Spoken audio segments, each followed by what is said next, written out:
Hello and welcome to She Persisted, a video podcast about using adaptive leadership theory to empower future female leaders. Today we are looking specifically at female leaders in male-dominated fields such as martial arts and law enforcement. We have a special guest of Amir Killa, who's the owner of Lightning Kicks Martial Arts Academy here in Kalamazoo, Michigan, who will walk us through his experience of female leaders and how he tries to empower his students to make sure that they all feel like they can become leaders in their future. I'm Paige, and I'm here with Amir Killa. Amir, if you could just kind of introduce yourself and let our audience know who you are and how you're a leader in the community. Hi everybody, my name is Amir Killa. I'm with Lightning Kicks Martial Arts. Lightning Kicks Martial Arts opened in 2001, downtown Kalamazoo. We are very involved in our community. We've taught at Western Michigan University, Kalamazoo Valley Community College, many of the Kalamazoo public schools through Derek Jeter's Turn 2 Foundation. And probably the thing I'm most passionate about and close to my heart is working with at-risk youth, especially ones that don't have positive male role model figures in their lives. Awesome. So you just talked a little bit about having positive role model, kind of a leader in young people's lives. How have you kind of taken on a leadership role, whether that's in the martial arts field or in the police academy? Well, it was just a natural progression. It wasn't anything that I intended to do or set out to do. Initially, when we first opened Lightning Kicks, it was because there wasn't much in the area in terms of Olympic Taekwondo, and the 2000 Olympics were coming up, and that was something that I was interested in. So we started from there. Then it turned into a group of other like-minded individuals, people from around the state that wanted to compete at that level. We started attracting them, so people would come in from out of town and stay for a while and train with us. It grew from there to mixed martial arts and jiu-jitsu, and we had one of our students in the mixed martial arts program, Eric Zapata, public safety officer with the Kalamazoo Department of Public Safety, who was murdered on the job. So from there, I felt like, just a way for me to deal with that was to become a police officer and develop a training program for law enforcement, defensive tactics, and subject control. So how do you define leadership, or could you give us an example of maybe sometime that you've seen leadership? How do you define it? How do you recognize leadership? Well, I've been very fortunate to be able to work with some amazing leaders, both in law enforcement and in martial arts. And from learning from each of those, I kind of adapted and created my own form or my own definition of leadership. And for me, it boils down into empowerment. So if I have a group of girls and guys that I'm responsible for, I'm their supervisor, I'm their leader, I'm their command staff, whatever it may be, I see it as my duty to empower them to perform at the best of their abilities. And if there's issues where I can't get them to perform as well as I know that they could, I start remedial training, start talking to them, figuring out what issues are going on or what we could do better to help them achieve and perform at the level that I believe they can. The bad part of leadership is eventually if a person is, I can't work with them to get them to do what they need to do and perform at the level that they need to perform. Due to my care and love for the rest of the team, we might have to part ways with that individual. So you said something really interesting about empowering your students or the other people in the facility. And something that I love taking part of that's empowering is our women's self-defense class at Lightning Kicks. Why do you think it's important to have a specific space for women to feel that empowerment? Martial arts or self-defense or combat sports, it's not a natural thing. Even though I believe it's innately part of our built, part of our genetics is part of our primitive mindset is combat and conflict. However, with the way society is now, we've been cultured to avoid that, and it's very uncomfortable for most people, even males to walk into a martial arts facility where people are kicking, punching, and choking each other, and with no experience, just to be able to walk in and participate in that. It's even more so, more intimidating for most women to do that because it is a male-dominated arena or sport or art. So for one lady to be the only lady in class, be around a bunch of sweaty guys rolling around on the mat, it could be extremely intimidating. However, I know the power of martial arts and I know the benefit of martial arts, and it's something that I would like to share with everybody I come in contact with.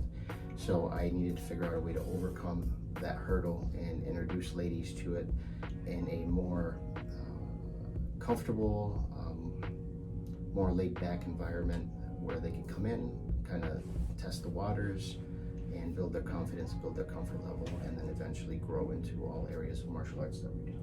And so part of that too is you are intentional in who you have as instructors. So could you maybe walk through who you have instructing those classes that are those kind of step into the water, and why you've picked those leaders for the class? Absolutely. So many survivors of assaults and sexual abuse, sexual assaults, come to these classes, and they are very uncomfortable around males mostly. So the first criteria I use to pick is gender. All of my assistant instructors, or the majority of them, are female. They're trauma informed. They can understand where people are coming from, or where ladies are coming from with that, and they're very gentle, and they're able to bridge that gap and communicate and be supportive of those people. Even myself, when I teach a women's self-defense class, my demeanor, my language, my volume, everything is very different than if it were at a police academy where I'm teaching, or teaching military combatives, or just general mixed martial arts or jiu-jitsu, because I don't want something I say or the way I say it to become a deterrent or a trigger for that individual. Awesome. And as you talked about, you have experience being a police officer, and you've mentioned in the past too of how that is even a space where oftentimes women are not perceived as leaders, or they're not treated equal within a department. And while you yourself are a minority, you've seen that on the spectrum from your own experiences. But what have you noticed about women leaders, maybe either in the gym or in the police force, either rising as leaders or maybe going over some barriers to become leaders? Well, law enforcement is another arena where it's mostly male dominated, mostly white male, Caucasian male dominated. So from my personal experience, what I see from minorities and from females is they go through kind of phases. Initially, I want to fit in, so I'm going to act like the guys, behave like the guys, talk like the guys, do whatever I can to be one of the guys, so to speak.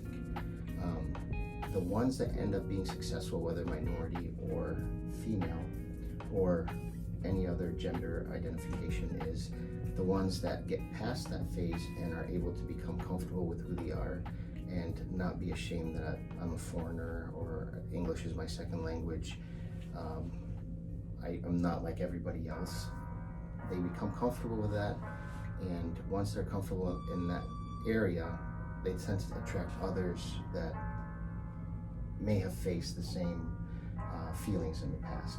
And those are the ones that I see excel in the leadership position, whether it's in law enforcement or martial arts. They're comfortable in their own skin. They're past that phase of I want to be like everybody else and fit in, and I want to do the best that I can with the skills that I have, with the language skills that I have, with the physical abilities that I have, regardless of how they compare to other people. Awesome, which ties back to what we were talking earlier about what adaptive leadership is and how you recognize those things and you learn how to use them to your benefit instead of let them define you, which is awesome. So I guess in those situations, I would love to hear maybe a story or something that has happened to you, or even if it's kind of a collection of ideas, something that you've learned from a woman leader. What have you learned from experiencing it, seeing it in the workforce, seeing it in the gym, whether it's a big thing or it's something small, such as a newer female student that's taking an initiative to maybe help out someone else? Well, in Lightning Kicks, the martial arts school, I almost oversteered in trying to walk on eggshells around women to get them comfortable here. And I thought I had to do that with all women, but I found that there are certain females, mostly the ones that help at the Women's Self-Defense Seminar, that could almost become offensive to them. They don't want to be treated like differently than all the other students. And they almost, I was impressed by their ability to prove me wrong by stepping up, mixing it up with the guys. And from there, now I'm noticing that they're taking a leadership role, because women and smaller men are typically, from my experience, easier to teach martial arts because they don't rely on the strength. And once you overcome that strength hurdle, which is somebody's safety zone, I'm not gonna get beat, I'm gonna rely on my strength if I can't make the technique work. If you get past that and you just keep troubleshooting that technique until it works for you, you have a very intimate understanding and relationship with that technique, because you had to dissect it and refine it so much to be able to pull it off with the amount of strength that you have against larger opponents. So I find that women and smaller men, again, have a much deeper understanding of the technique than guys that came in and they spend the first 6 months of their training, I hate to say wasted, but not as effective as it could be, because that strength element or youth or flexibility is a crutch for them to compensate for them not having a complete mastery of that technique. Awesome, thank you. And I guess one more question that I have is, when we're talking about this mastery, right, we're talking about this, and we want to always promote equity and diversity. I think it's really cool that we're one of the only schools in the area that has a diverse leader, that has someone with your background and your experience and all your training, whether it's professional fighting, whether it's being an honored member of the police force. That's really awesome. But what is also cool is we have diversity in our leaders at Lightning Kicks, right? So we have Black teachers, we have women teachers, we have Egyptian teachers, right? Everybody could become a leader, right? That's our goal. So how do you think you created that culture? Big question. I think it has a few different elements or variables in that. Number one, by younger people seeing somebody that looks like them in a position of leadership, that will let them know that there's a possibility for me too, right? If this guy can do it, maybe I can do it. That's one. But also the organism, the organization has to be intentional in developing that. So I love all my students, and I'll give any of them the shirt off my back. However, when I see potential in somebody as a leader, I start pouring more into them. And initially that comes in the form of asking for help from them. So a lot of people have insecurity where they don't want to be put into a leadership position. But if I approach them as, hey, Paige, I really need your help with this women's self-defense class. Can you kind of take a leadership? I don't even mention the word leadership role, but can you kind of help me with that? And then slowly I start transitioning and giving more and more responsibility to where they're, next thing you know, they're the leader of that program. So intentionality and opportunity by seeing somebody that might look like you in that role, and intentionality by being nurtured by existing leadership to empower those who have that potential, whether they're minority or female, or whatever the situation might be. Awesome. Well, thank you so much for your time. I appreciate it. If there's anything else you want to add in or give advice to maybe someone that doesn't feel empowered, to become a leader, here's your chance. Take it away. The one thing I'd like everybody to know that you are much more capable and much better than you think you are at most things. There's a few that have a bit of overconfidence, but for the most part, good people that are really trying their best can struggle with imposter syndrome very, very badly. So don't underestimate yourself. Aim high. It's better to have a goal that you fail at, that you don't achieve, because that means that you tried and you set a goal that was worthy of your time and your efforts. If you set goals that you know you're going to hit, that's kind of a waste of time. With that being said, you need a big, hard goal, but you need achievable, measurable, attainable steps between there and the ultimate goal. Awesome. Well, thanks again so much, Amir. We appreciate your time and all of your words of wisdom. Thanks for watching She Persisted, a video podcast about using leadership in different ways to empower future female leaders. Thanks, and I hope you have a great day.